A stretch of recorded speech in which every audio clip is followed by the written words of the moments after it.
Bien le bonjour pour cette nouvelle émission, cette nouvelle interview qu'on fait aujourd'hui. Donc, ce sera encore moi qui vais présenter cela, mais il n'y a pas de terme précis. Donc, encore moi, Thibaut, qui sera à la barre. Et je vais vous laisser les personnes qui m'accompagnent se présenter dans, je sais pas, en ordre. Et après, on laissera évidemment notre interview. Attends, le meilleur pour la fin quand même. Bon, ben moi c'est Liam, j'ai 21 ans et je suis en CEJ à la mission locale. Voilà. C'est Emma, j'ai 20 ans, je suis en CEJ depuis une semaine à la mission locale. Moi du coup c'est Théo, je suis en CEJ depuis longtemps, j'ai 23 ans aussi. Bon, après alors, cette petite rapide présentation de notre équipe, on va laisser, je pense, la présentation à notre invité. Donc, je vous en prie, présentez-vous. Christophe Miqueux, je me présente comme élu ou vous voulez une présentation globale? Peut-être l'essentiel. Bon, le meilleur. Christophe Miqueux, 48 ans. Je vis à Sauveterre de Guyenne. Je suis le maire de Sauveterre de Guyenne. Et dans ma vie professionnelle, je suis prof à l'université de Bordeaux. Quelle université? Bordeaux. Alors justement, ça n'existe plus Montesquieu. Montesquieu, ça s'est marié avec les deux autres universités, Bordeaux 1, 2 et 4. Ça fait maintenant plus qu'une seule université qui s'appelle l'université de Bordeaux. Donc tu as l'université Bordeaux-Montaigne, toujours, anciennement Bordeaux 3, et l'université de Bordeaux. Et moi je suis prof à l'université de Bordeaux. J'enseigne pour l'essentiel la philosophie de l'éducation notamment, philosophie politique aussi beaucoup. Et surtout, je forme les enseignants, les futurs enseignants, les futurs CPE, et donc les futurs professeurs des écoles, professeurs du second degré, etc. Voilà. Je forme les enseignants et les éducateurs. Ok. Moi, je propose très simplement qu'avant qu'on parle un peu de votre... Pas carrière, parce que le mot carrière est pas bon. Non, en tout cas, votre occupation d'élu. Je pense que c'est mission. Votre mission d'élu. On voulait peut-être vous parler un peu de votre parcours, un peu ce que vous avez fait, ce qui vous a emmené être à l'université de Bordeaux, je veux dire Bordeaux-Montagne, de Bordeaux, en tant qu'enseignant. C'est un chercheur, si je ne me trompe pas? Ouais, enseignant-chercheur. Quand tu es prof à l'université, tu es enseignant-chercheur, c'est-à-dire tu as une moitié de ton temps de travail qui est dédié à l'enseignement auprès des étudiants et l'autre moitié qui est dédiée à la recherche. Alors moi, dans ma discipline, dans toutes les disciplines des sciences humaines, comme pour les lettres aussi, c'est pareil, on fait beaucoup c'est pas du travail en laboratoire comme dans d'autres disciplines, c'est plus du travail d'écriture, on fait des livres, on fait des articles, des colloques sur nos sujets, etc. etc. Du coup, vous avez déjà écrit des livres? Et un petit peu, ouais. Alors ça, vraiment, ça fait partie de mon boulot. Ouais. J'écris beaucoup sur la laïcité, sur l'école républicaine, sur la citoyenneté. C'est ça mes sujets principaux. Mon plus récent livre est sorti en 2025 et il est sur la question de la laïcité, les enjeux entre laïcité et émancipation. Il s'appelle comment? Aux sources de la République laïque, ça s'appelle. Très bien. Voilà. Il a marché un peu ou pas? J'ai fait... Il a eu son petit succès? Non, tu sais, dans ce milieu-là, c'est pas un succès de librairie comme tu as quand tu vends un roman ou quand tu... Mais pour ce milieu, ça se vend relativement bien au sens où il y a un public, il y a des gens qui sont intéressés par ces sujets. J'ai fait beaucoup de conférences pour le présenter. Voilà. Vous avez fait des dédicaces? J'ai fait pas mal de dédicaces, mais pas tant que ça. C'est pas un métier dans lequel tu fais des dédicaces. En fait, c'est surtout tu présentes, tu échanges tes idées avec d'autres, voilà quoi. Il a beaucoup plu ou il a beaucoup déplu au niveau des lecteurs? Les lecteurs, plutôt plu, ouais. On retrouve beaucoup de choses que les gens attendaient de trouver dans ce livre, donc voilà, qui sont venus y chercher en tout cas. Voilà. C'est un outil de recherche ou il est aussi là, assez pour le public Là, c'est vraiment un livre de recherche parce qu'il est issu d'un travail de recherche long que j'ai fait en fait. Donc là, c'est vraiment un livre de recherche. Donc du coup, ça demande un peu de patience, de temps, voilà, d'efforts pour la lecture. Mais j'en avais fait un avant sur la même thématique, à la fin des années 2010-19, je crois, qui s'appelait « Comprendre la laïcité ». Et c'était un livre illustré. et il y avait des caricaturistes et des dessinateurs de presse qui avaient illustré le livre. Et donc là, c'était plus pour un plus grand public, en tout cas, pour des gens qui avaient envie de découvrir vraiment, travailler sur ces notions-là. Voilà. D'ailleurs, comment vous êtes amené à travailler justement avec des caricaturistes? C'est parce De- qu'ils sont avec des directement en ligne. dessinateurs de presse, Oui, pardon. Ouais, dessinateurs de ouais. presse, caricaturistes. Enfin, c'est de par votre réseau entre guillemets, ou est-ce que c'est parce que il y en a qui sont déjà en lançant directement à l'université de Bordeaux? Non, ils sont pas à l'université, mais ça fait partie effectivement du réseau de l'éditeur avec lequel je travaillais pour ce livre-là, justement pour que ce soit accessible. Souvent, dans la presse, le dessin de presse, c'est une manière assez rapide de faire passer une idée, de faire passer un message, etc. Et donc, en fait, moi, j'ai écrit l'ouvrage qui est plus court que le récent dont on parlait tout à l'heure. Et lui, il l'a illustré. Il a toutes les 10-15 pages, il rajoutait un dessin comme il aurait fait pour un article de presse. Tu vois, et donc, moi, j'aime bien ce format-là parce que c'est un format hyper accessible et qui permet d'échanger plus rapidement, on va dire, avec tout le monde sur des enjeux importants quoi, pour la société, etc. Et justement, en fait, c'est quoi qui vous a d'ailleurs amené à devenir chercheur? C'est quoi le parcours? Alors, Qu'est-ce qui était l'idée qui vous a motivé à... Alors, il y a plusieurs choses, mais d'abord, moi déjà, j'ai toujours voulu faire un métier lié à l'écriture. J'étais plutôt un littéraire à l'école. Déjà, j'étais passionné d'histoire. Et puis, quand j'ai découvert la philo, j'ai été aussi passionné de philo. Voilà, chacun sa singularité. Je peux comprendre. C'est bien. Et on parlait d'éléments politiques tout à l'heure dans notre discussion d'avant. Voilà, j'étais passionné aussi de ce qu'est la politique, la chose politique. Et j'ai fait des études qui étaient des études liées à ces questions-là. Et à un moment donné, moi je viens d'un milieu où on ne fait pas des études facilement. Et donc j'ai découvert tout ce monde-là, le monde de l'université. Puis j'ai passé un doctorat. Et quand j'ai eu mon doctorat, j'ai eu un premier poste à la fac. Et puis après, c'est une évolution. Tu travailles bien dans ton milieu, donc tu avances bien là, on peut utiliser le mot dans ta carrière professionnelle. Au mieux que tu peux, en tout cas. Comme dans tous les métiers. Hein, voilà. Et donc, j'ai beaucoup aimé la recherche, en fait. J'ai beaucoup aimé, dès que j'ai commencé la recherche, parce que c'est quelque chose qui, d'abord, est très libre. En France, la recherche est très protégée. Il y a des libertés académiques, comme on dit. Donc, on fait très attention aux chercheurs depuis toujours. Hein. La recherche, elle te permet de prendre le temps aussi de réfléchir, de penser, de poser les choses, de lire, d'examiner ce qui se dit, des préjugés qui existent sur la question, de comment les dépasser, de comment avancer. Et puis j'aime beaucoup, moi je suis un peu enseignant dans l'âme aussi, quand même, donc j'aime beaucoup enseigner. Et ce qui est formidable dans l'université, c'est que tu enseignes sur tes propres objets de recherche. En fait, c'est un peu ça la règle. Tu fais souvent des cours qui ont un lien avec tes thématiques de recherche, quoi, voilà. Vous disiez être intéressé par la politique depuis toujours, et du coup, à partir de quel moment vous avez voulu être maire? Alors, être vous, maire, vous présenter, se présenter à une élection, mais être maire, je pense que c'est ça la bonne idée, parce que c'est un mandat spécial quand même, le mandat de maire, c'est le mandat vraiment de la proximité avec les gens, surtout dans des petites communes comme les nôtres. Moi, je suis à Sauveterre de Guyenne, c'est 2000 habitants. Alors, c'est une commune un peu centrale dans son territoire, hein, parce que c'est un territoire très rural.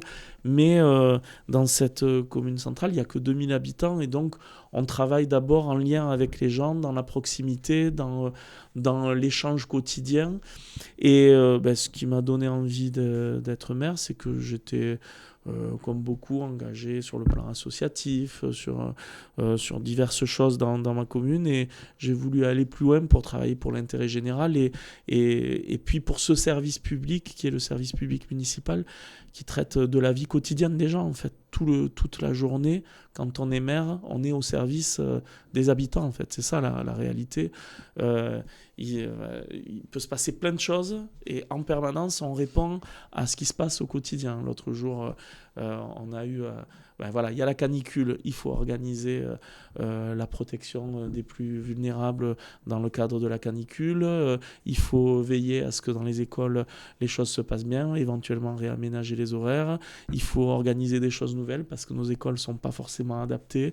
On met des brumisateurs, on met de la climatisation. Enfin, voilà. C'est le mandat du quotidien et de la proximité. C'est pour ça que c'est un mandat qui me plaît énormément. C'est la 2e fois que je suis maire. Et vraiment, tous les jours, tu travailles pour le bien commun de ta commune et pour le bien des gens, en fait. Ok. Et combien de temps dure un mandat? Ça dure 6 ans. Ok. Ça dure 6 ans. Ah, donc là, c'est le Ouais. deuxième. C'est le deuxième. Vous êtes à combien de temps là du deuxième? Ouais, alors, je suis au début du deuxième. Je suis au début du deuxième parce qu'il y a eu des élections municipales en mars dernier. Et alors, moi, j'ai fait au départ un mandat comme conseiller municipal. Sans être ni maire ni adjoint. J'ai découvert la vie municipale. Et en 2020, j'ai proposé une liste à mes concitoyens. C'est comme ça que ça se passe, il y a des listes. Et ma liste a été élue. Et c'est comme ça que je suis devenu maire. Et en 2026, ça a été la même chose. Et là, les habitants de la commune ont confirmé et vraiment amplifié le soutien à l'action qui avait été menée précédemment. Donc ça fait 12 ans que je suis conseiller municipal et 6 ans que je suis maire. Ok. Et vous disiez tout à l'heure, pour par exemple gérer les problèmes liés à la canicule, vous avez mis quoi en place à Sauveterre pour ça? Alors d'abord, on s'est occupé des écoles. C'était une priorité parce que on n'a pas la chance pour l'instant d'avoir des écoles entièrement climatisées ou entièrement protégées par rapport aux très fortes chaleurs. Donc du coup, il fait très chaud.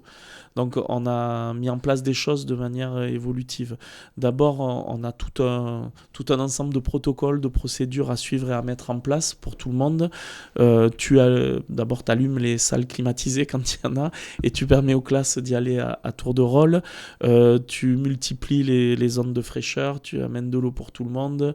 On réaménage la cantine scolaire, on met du frais et pas des plats chauds. On réaménage les heures. On a commencé l'école plus tôt et fini plus tôt. Et puis, pour tous ceux où les parents ne pouvaient pas le chercher, on faisait un service minimum d'accueil l'après-midi. Et puis, quand il a fait vraiment trop chaud, on a fermé les classes. Et là, on a demandé aux habitants qui le pouvaient de garder leurs enfants ou de trouver une solution de garde. Et pour tous ceux qui ne peuvent pas, la mairie a fait la solution de garde, un service minimum d'accueil sur toute la journée. On a installé des brumisateurs dans les 2 écoles. Donc ça c'est super, hein, les gamins ils adorent. On a mis en place une première climatisation dans une classe qui n'en avait pas, mais comme ça coûte très cher, on déploie au fur et à mesure tout ça. Voilà, et on cherche et on essaie de trouver plein de solutions.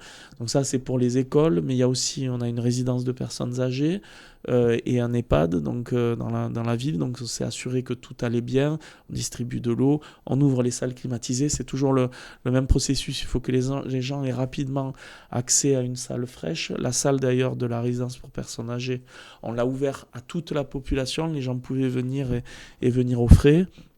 On a organisé un suivi des personnes dont on sait qu'elles peuvent être vulnérables. Pas forcément que les personnes âgées, ça peut être des personnes fragiles en situation de vulnérabilité et qui ont consenti à être sur une liste. Tous les ans, on remet à jour une liste de personnes qui souhaitent être appelées quand il y a des moments compliqués, canicule, tempête, un énorme orage, un grand froid, voilà. Et ça, c'est la loi qui le demande à tous les maires, l'État demande à tous les maires d'organiser ça. Et donc, on fait avec mes équipes, on appelle les gens, par exemple en situation de canicule, on les appelle 2 ou 3 fois par semaine, on va les voir, on s'assure que tout va bien, les gens sont rassurés, surtout les gens qui sont isolés. Beaucoup de gens qui peuvent vivre isolés chez eux, alors quand tu es jeune et en pleine forme et que tu bouges partout et que tu as plein de liens sociaux, ça va. Mais quand tu es un peu plus âgé ou que tu as une difficulté de santé et que tu vois peu de monde, tu es content qu'il y ait un lien qui se fasse par le biais du service public municipal. Ok. Voilà 2 exemples de choses Ok, qu'on a fait. merci. Je pourrais t'en donner d'autres. Et on prévoit d'installer un brumisateur Géant. dans le centre-ville. Géant. C'est Presque bien géant. ça. Presque, mais dans le centre-ville, on va en mettre un. Là, on n'a pas eu le temps parce qu'il y avait rupture de stock, évidemment, sur tout ça. Mais on va en mettre un dans la place de Sauveterre très prochainement. C'est un scoop que je vous donne. Moi, j'ai une question. Depuis vos 6 ans de mandat, quelle amélioration avez-vous fait auprès de la ville de Sauveterre de Guyenne par rapport à vos idées politiques et votre mandat? Par rapport au dernier maire. Ouais. Parce que la canicule, on en parle beaucoup, mais il faut ça, parler c'est aussi très des récent. changements. Ouais, des changements structurants très importants. Mais le brumisateur géant, c'est Aqua Boulevard, bientôt à Sauveterre de Guyenne, c'est pas un mal. petit brumisateur en centre. Mais ouais, c'est une bonne question parce que souvent on travaille, alors pas forcément dans une petite ville comme la nôtre, c'est pas forcément des idées politiques au sens politicien du terme. Tout le monde, quelle que soit sa vision du monde, va agir pour le bien de la population, pour le bien de ses concitoyens. Nous, il y avait quelque chose qui était, je vais t'en citer 2 exemples, il y a quelque chose qui était très important pour nous, c'était de résoudre un sujet qui n'avait pas été résolu depuis plusieurs années. C'est la question des déplacements dans les rues principales de la ville. On a des rues qui étaient très accidentelles, avec des trottoirs très hauts, et on voulait réaménager le bourg depuis très longtemps, en sécurisant pour tout le monde, en ayant quelque chose de beaucoup plus esthétique, de beaucoup plus beau, qui changeait la ville. Quand tu rentres dans Sauveterre, je ne sais pas si vous connaissez la ville, mais il y a 4 portes fortifiées. Et les portes, elles ont des entrées principales avec une route qui est la route d'entrée principale, qui est une route départementale en plus, qui rentre vraiment dans la ville. Et ces rues principales, on les a entièrement refaites. En tout cas, on en a refait 2 dans la 2e partie du mandat. Et là, on va continuer sur ce 2e mandat. Et ça,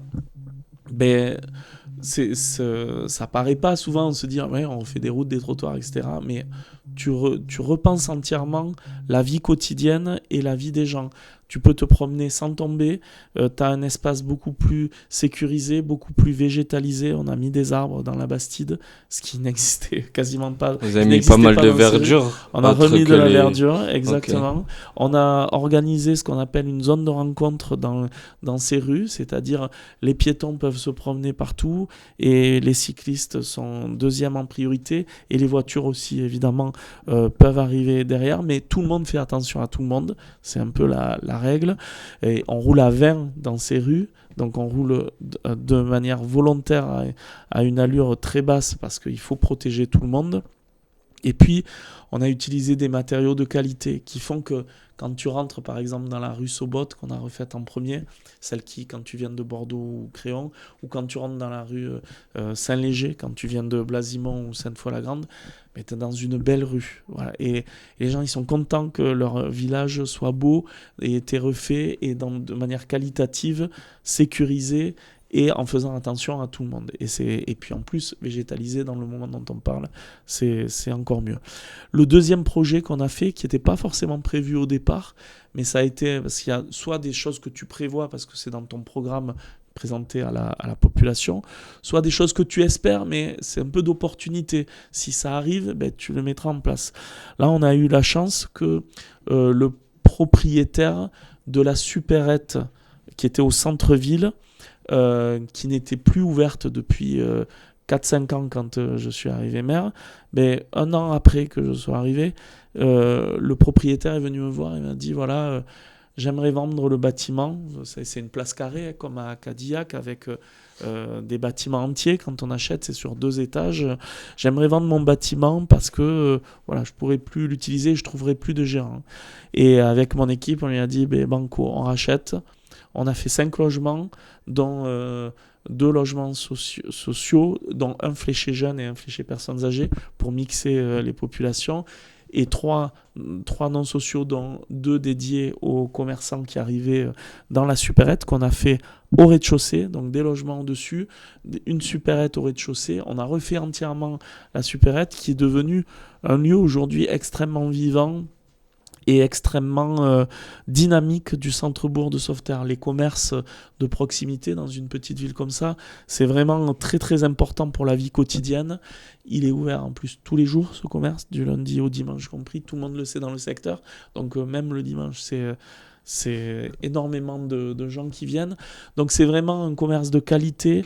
On a refait vraiment une Rolls en termes de supérette. On a trouvé un gérant qui nous a fait la même chose en termes d'organisation, les rayons, etc.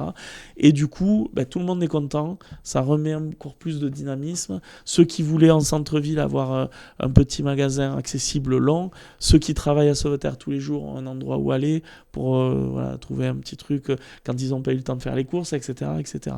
Donc ça plaît à tout le monde et c'est une belle réussite et on est très content. Moi, j'avais une question par rapport à... maintenant, votre, j'imagine, ancien poste de ancien chercheur, au moins que vous l'êtes encore. Non, je suis encore. Encore oui. Ok.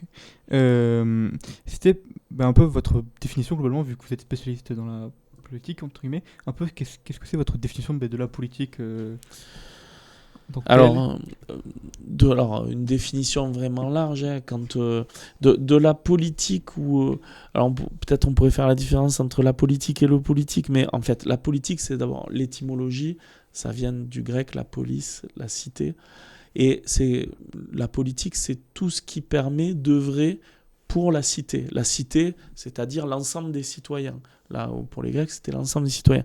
Donc en gros c'est tout ce que tu fais au quotidien, soit par un mandat d'élu, soit par ton engagement civique, quel qu'il soit. Quand tu as un engagement associatif, tu travailles pour les autres aussi. Tout ce que tu fais dans la vie de la cité pour permettre d'améliorer la vie de tout le monde et de contribuer au bien commun. Voilà, une définition très large. On pourrait en donner plein, hein, voilà. Mais pour moi, l'action politique, c'est celle qui permet de travailler pour le bien commun dans le cadre de la cité et de regarder l'intérêt général et d'essayer de le réaliser. Les deux exemples dont on a parlé, réaménager un centre-bourg et refaire une supérette en centre-bourg, mais pour moi, ça correspond à ça. Tu agis pour le bien de la communauté des citoyens, de ceux qui habitent, en tout cas, dans ta ville. Ça te va comme définition ? Oh oui, Il y en aurait plein d'autres. Hein. Moi, j'ai une question aussi, c'est par rapport à votre ancien travail. Est-ce que ça vous arrive de encore enseigner ? Oui. Alors, c'est pas mon ancien travail. Hein. C'est mon travail. Alors, peut-être, c'est important de faire une différence. Entre travail et profession, non ? Non, entre travail et une mission, un mandat d'élu. Mon travail, c'est enseignant-chercheur. Et par ailleurs, je suis élu et...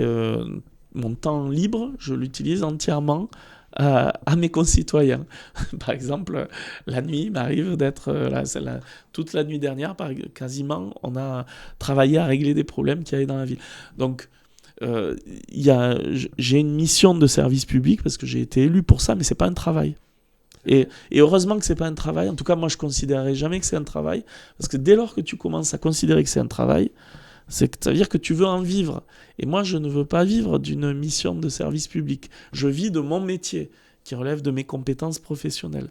Mais je ne vis pas de ma vie d'élu politique. La vie d'élu, ça peut s'arrêter dans quelques années. Voilà, c'est très éphémère. Mais par contre, quand tu y es, tu le fais à fond. Donc il y a plein de choses que j'ai plus le temps de faire parce que je me concentre évidemment dans mon activité civile, si tu veux, entièrement à ça. Et du coup, vous continuez à enseigner ? Oui, je continue. Combien de fois par mois ? Alors, les profs de fac, c'est pas en nombre de fois par mois ou par semaine. On a un ensemble d'heures à réaliser dans l'année. C'est très codifié. On sait combien on fait d'heures. Et tous les profs de fac ont 192 heures à faire dans l'année. C'est la règle. Quand tu es enseignant-chercheur, tu fais 192 heures. C'est étalé sur l'année.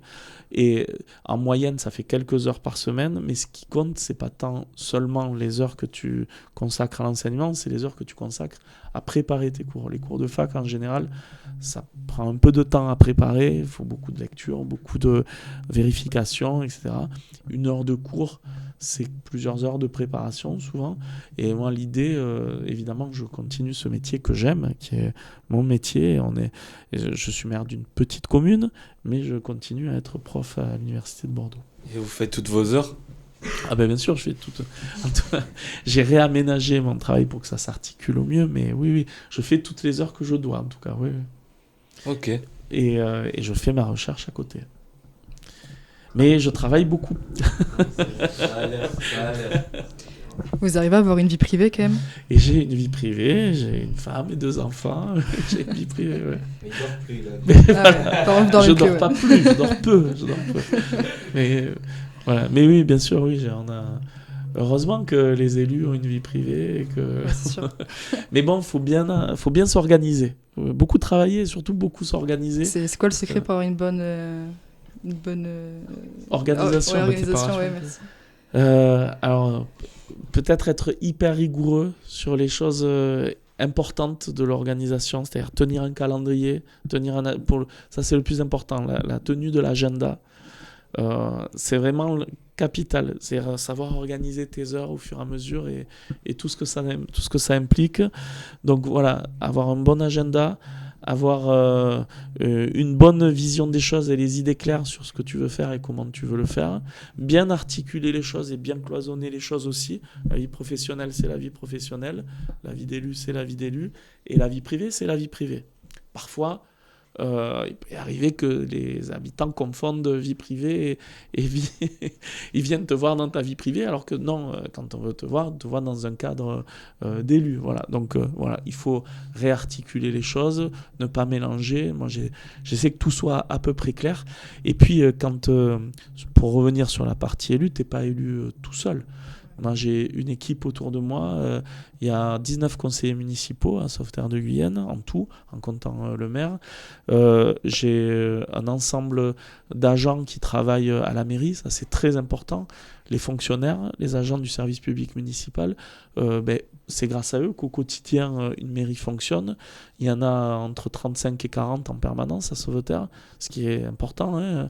J'ai une directrice générale des services auprès de moi, qui est ma principale collaboratrice, qui est une juriste avec d'excellentes qualités de travail et tout un ensemble d'autres acteurs avec qui on travaille au quotidien. Hein. Évidemment, tout ça est un collectif de travail qui avance et qui est piloté par le maire, mais qui avance collectivement. Okay. Donc, plus tu es rigoureux, plus tu arrives à t'organiser. Et la rigueur, c'est pas un gros mot, la rigueur. Hein. Vraiment, c'est parce que parfois, ça peut être vécu comme ça. Mais voilà. Alors, pour le coup, la recherche t'apprend à être rigoureux. Ça, c'est vraiment... c'est vraiment une compétence que tu peux acquérir dans ce type d'études.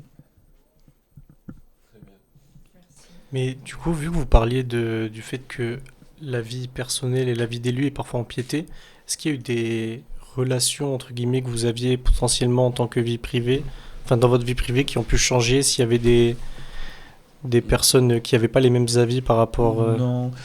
Alors je dirais non, parce qu'on a la chance d'être dans des petites communes, dans la ruralité, où alors, il y a un vrai avantage de vivre dans la ruralité aujourd'hui, c'est que les gens se respectent encore énormément. Ça, c'est vraiment très important. C'est-à-dire que ça peut arriver que parfois certains empiètent, mais c'est très rare, vraiment. C'est très rare. Et tout le monde fait attention à tout le monde. Et, enfin, on l'a vu même pendant le Covid, il y avait quand même une grande solidarité entre tout le monde en milieu rural. Et beaucoup de gens venaient se réfugier à la campagne. Donc, on est plutôt dans un cadre qui est assez bienveillant, celui de la ruralité. Donc, il n'y a pas eu de relations qui ont changé ou de choses. Voilà. Après, évidemment, quand tu es élu, le regard peut changer, la manière de voir. Tu es plus facilement critiqué, tu es plus facilement sollicité aussi, évidemment. Mais ça fait partie de la mission. Voilà. C'est parce que vous êtes une personne publique aussi. Ben oui, ça fait partie du jeu. Voilà. Tu es une personne publique, donc il faut l'accepter. Il y a des avantages, il y a des inconvénients de cette situation, mais faut accepter tout ce que ça implique et le fait que les habitants, ta commune, des communes d'à côté, au quotidien, aient besoin de te solliciter pour régler leurs problèmes, parce que c'est ça la priorité en fait. Les gens, quand ils te voient, il y a souvent un problème à régler. C'est pas... Voilà, c'est ça, parce que c'est normal, leur priorité à eux, c'est ce qu'ils ont en tête comme problématique par rapport à la mairie. Donc ils t'en parlent pour que tu puisses essayer de trouver une solution rapidement. Est-ce que ça a détérioré certaines relations avec les habitants depuis que vous êtes élu? Ben non, c'est un peu comme ce que tu me disais, pas tant que ça, non. Il n'y a aucune relation quasiment qui a été détériorée. Même Précisément, amicalement? même amicalement, parce que les gens savent très bien comment j'agis. Pour une raison simple, en fait, moi je me suis fait un devoir, et je pense que ça c'est capital, de ne pas faire de différence. C'est-à-dire que quand j'agis comme maire pour ma commune, je reçois tout le monde, je ne fais pas de différence, je ne fais pas de clan. Même vos amis les plus proches, vous les recevez dans votre bureau en tant que maire? Ah, s'ils me le demandent, oui, bien sûr. Mais bien sûr, parce que les gens peuvent avoir des choses à te demander, pas comme ami, mais comme administré, en fait, comme membre comme de la ville, en fait, comme habitant de la ville. Donc, et même les gens qui peuvent, au moment électoral, me combattre, ça peut arriver, parce qu'ils ne sont pas d'accord, être des adversaires sur le moment, je les reçois aussi de la même manière, comme les amis les plus proches. Parce que l'idée, c'est que ça, c'est très important. Je pense que tu peux pas être intègre et digne comme élu si tu commences à faire des différences et des clans et te dire bon, alors lui je le mets dans cette case, lui je le mets dans l'autre case. Non, tout le monde a égalité et tu reçois tout le monde de la même manière et tu traites tout le monde de la même manière. C'est même la base en fait de la mission républicaine du maire. Tu travailles pour tout le monde. Pour tout le monde, ça veut dire pas de différence. Pour tout Vous le monde êtes de la une même personne qui n'est pas rancunière dans la vie de tous les jours. En tout Ou cas, vous n'êtes pas rancunier quand vous êtes élu. tu fais abstraction des sentiments, des affects que tu peux avoir par rapport à la situation là. Il y a des gens qui peuvent t'avoir très mal parlé ou avoir été très injustes et pour autant, ben, s'ils sont dans une situation très difficile, tu agiras comme maire pour les aider. Pour vous, ce serait quoi les trois bonnes qualités pour être un bon maire? D'abord, être disponible pour ses concitoyens, être proche, c'est-à-dire connaître ce que c'est que la vie de tous les jours et pouvoir répondre aux questions. Et puis, avoir une capacité de pilotage et d'organisation en fait, des différents dossiers et problèmes qui sont à gérer dans une mairie. Il y a énormément de dossiers à gérer et il y en a de plus en plus parce que aussi il y a de plus en plus de demandes, de contraintes, de normes qui existent et il faut répondre à tout ça en permanence. Donc voilà, capacité d'organiser, de piloter, de coordonner les choses. Moi, j'avais une question un peu plus sur comment est-ce que vous élaborez un programme, comment est-ce que ça se construit, surtout au niveau peut-être plus collectivité ou comme c'est très rural, il y a peu de différences, il y a peu d'adversaires à affronter. Donc comment est-ce que sur Il y en a toujours. Oui, il y en a toujours. Il y a toujours eu deux listes à Sauveterre. Je sais que ça dépend parce que moi je sais que dans mon village d'assurance il y a une liste donc c'est ça. Il y a plein de communes où il y a donc, qu'une liste, mais à Sauveterre il y a toujours eu deux listes. Donc c'est que moi c'est plus question, c'est comment est-ce que vous avez vous et votre équipe à créer un programme et qu'il arrive à œuvrer dans l'intérêt du plus grand. Ouais. Mais déjà t'écoutes beaucoup les gens. On pourrait rajouter une quatrième capacité qui est liée à la proximité, c'est l'écoute. Il faut écouter. Moi j'écoute tout le temps ce que disent les gens, je prends des notes, je me rappelle, j'essaie de le mettre en valeur à un moment ou à un autre. Et surtout, faire un programme dans une petite commune, c'est lié à ça, hein, la proximité et l'écoute. C'est-à-dire, ce que tu vas proposer à tes concitoyens, c'est des choses qui peuvent être attendues par eux. Tu ne vas pas inventer des choses qui n'ont aucun rapport avec ta commune. Tu ne vas pas avoir un enjeu urbain ou très métropolitain dans la commune de Sauveterre. Tu restes dans le cadre de ce qu'est cette commune-là, avec ses attentes, sa manière de vivre, sa qualité de vie aussi. Tu essaies d'améliorer ça et de le rendre encore mieux pour tout le monde, quoi. C'est vraiment ça l'idée. Donc tu prépares un programme avec cette vision de l'intérêt général de la commune. Et puis, tu prépares un programme aussi, souvent en articulant tous les retours que tu as eus de la population et toutes les écoutes que tu fais dans le porte-à-porte, dans le fait d'aller voir les gens au quotidien et dans la manière dont, avec ton équipe, les uns et les autres vont donner leur idée sur comment on peut répondre à tel problème, à telle dimension ou telle difficulté qu'on rencontre dans la commune, etc. Donc c'est un peu un mélange entre ce qui vient de la population que tu as écouté, les idées qu'ont les amis qui travaillent avec toi, les membres de ton équipe, et la manière dont tu rends cohérent tout ça, parce qu'il faut que ce soit clair et cohérent un programme pour présenter à des citoyens. Il ne faut pas que ça parte dans tous les sens, quoi. Et justement, est-ce que, comme vous avez déjà fait votre premier mandat de maire, est-ce qu'il y a eu des éléments qui étaient présents dans votre programme que vous n'avez pas pu appliquer pas par peut-être manque de temps, mais peut-être parce qu'il y a eu un refus ou que ça rentrait pas en compte dans l'utilité Alors qu'on n'a pas pu appliquer. Alors il y a des éléments qui n'étaient pas totalement prévus et qu'on a pu mettre en place. C'est ce dont je parlais tout à l'heure, la supérette, par exemple.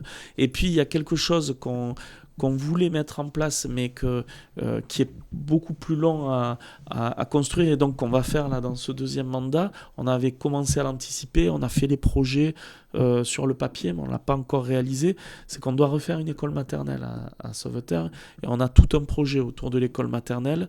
Ça, j'aurais aimé et espérer avoir le temps suffisant, le budget suffisant, etc. pour faire dès le premier mandat l'école, mais c'était pas articulable avec tout le reste, c'est-à-dire le réaménagement de bourg. Donc l'idée, c'est aussi de savoir faire les choses par étapes. On finit l'aménagement de bourg et ensuite on passe à l'école maternelle. Ce sera le sens de tout le mandat qui vient. Et j'aurais une question par rapport, je sais pas si Sauveterre fait partie d'une CDC ou pas du tout. Ouais.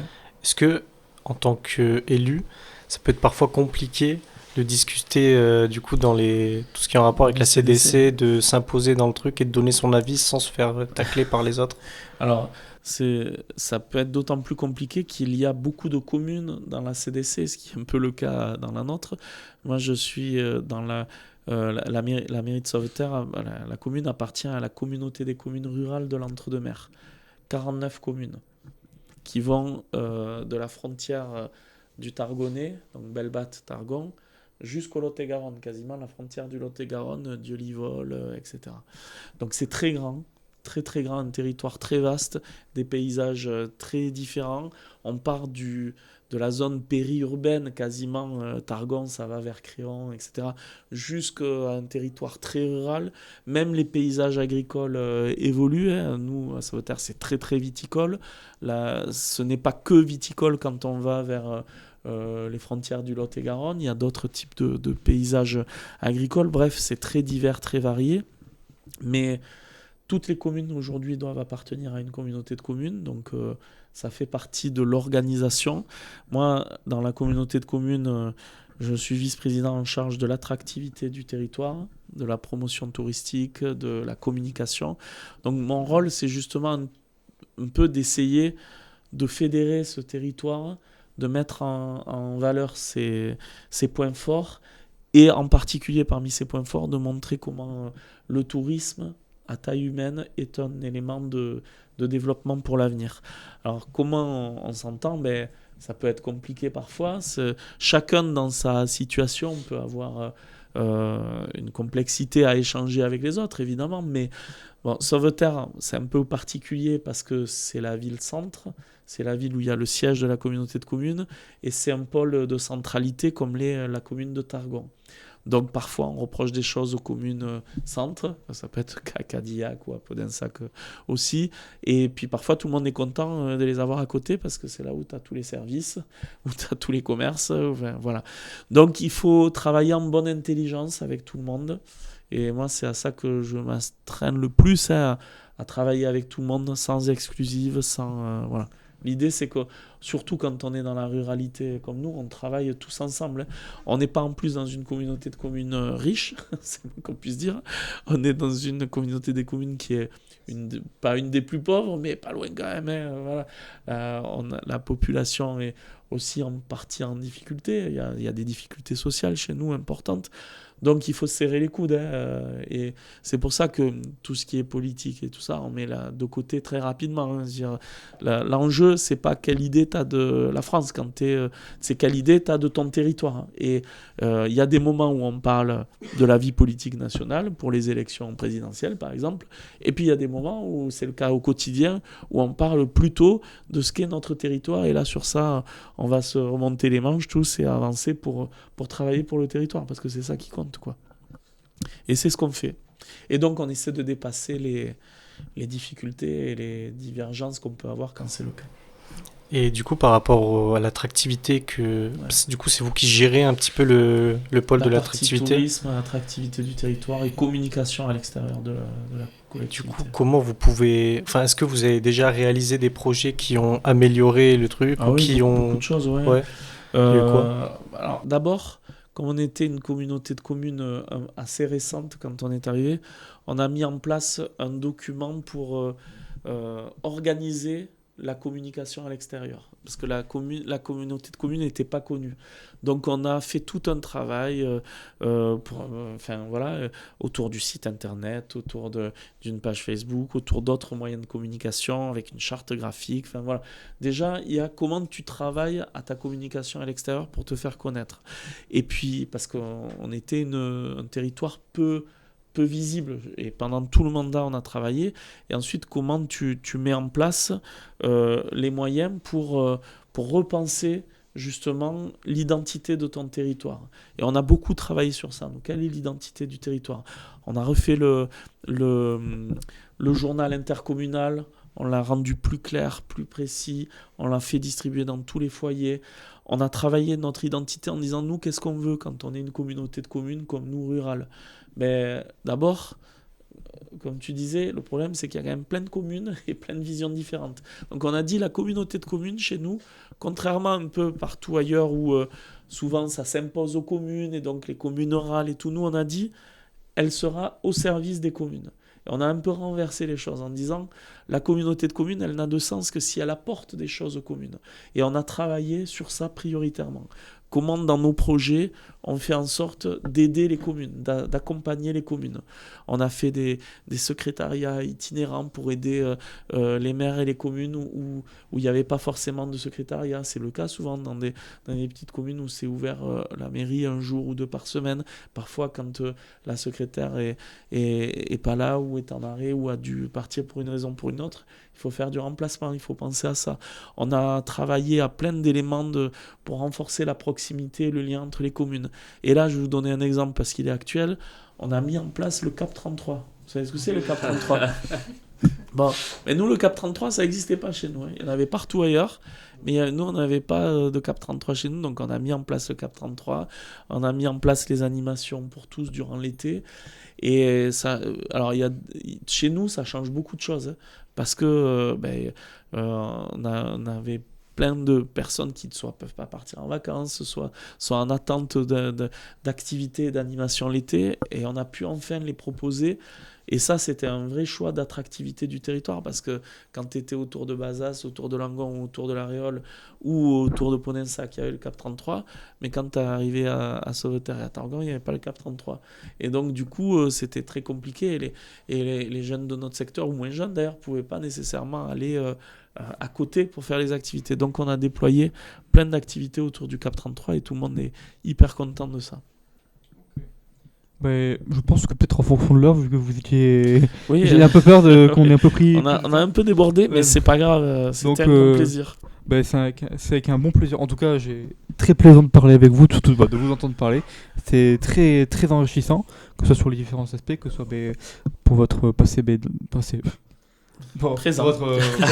On n'y arrive pas. Pour votre carrière de chercheur. Moi, j'ai une dernière question. Vas-y. Hors politique. Est-ce que vous aimez bien le sport ? J'aime beaucoup le sport. Vous soutenez quel sport ? Alors, moi, je suis judoka. C'est vrai ? Et footeux, ouais. Beaucoup foot ? J'ai fait du foot toute ma vie, ouais. Ouais, bien sûr. J'ai regardé tous les matchs, quasiment. Voilà. Je fais beaucoup de... Enfin, j'ai moins de temps, là. Mais j'ai fait beaucoup de foot, beaucoup de rugby aussi. Je viens d'une terre de rugby. Dans les Pyrénées. Alors, évidemment, je soutiens l'UBB. Voilà. Et je fais du judo, je suis ceinture noire de judo. Oh, voilà. Quand même. Donc, voilà, j'ai au moins ces trois sports auxquels je suis très très attaché. Très bien. Voilà. Et du coup, vous pensez quoi de la défaite de la France face à l'Espagne ? Je suis dégoûté. Je suis dégoûté. Ils ont déjoué totalement. Voilà. Et alors, les Espagnols ont été excellents, surtout au milieu. Rodri a été exceptionnel. Et voilà. Mais bon, voilà. Et l'Argentine, voilà, ils y arrivent toujours. d'accord, ça- C'est vrai, j'en aurais pu finir l'interview sur une bonne ambiance. Et là, Ah, j'avoue, là, Non, là, on mais va tout le monde couper. est dégoûté, On coupe. mais on va gagner la petite finale déjà et ce sera bien. Ouais. Si on joue comme contre l'Espagne, ça risque pas. Ah, ça c'est sûr, mais bon. Mais voilà, en tout cas, on vous remercie Merci, d'avoir pris votre beaucoup. temps. Merci. Et bon Merci. courage et bonne fin de journée. Ah, oui, oui, Et bon qui va être courage. mouvementé. Merci à vous, à bientôt.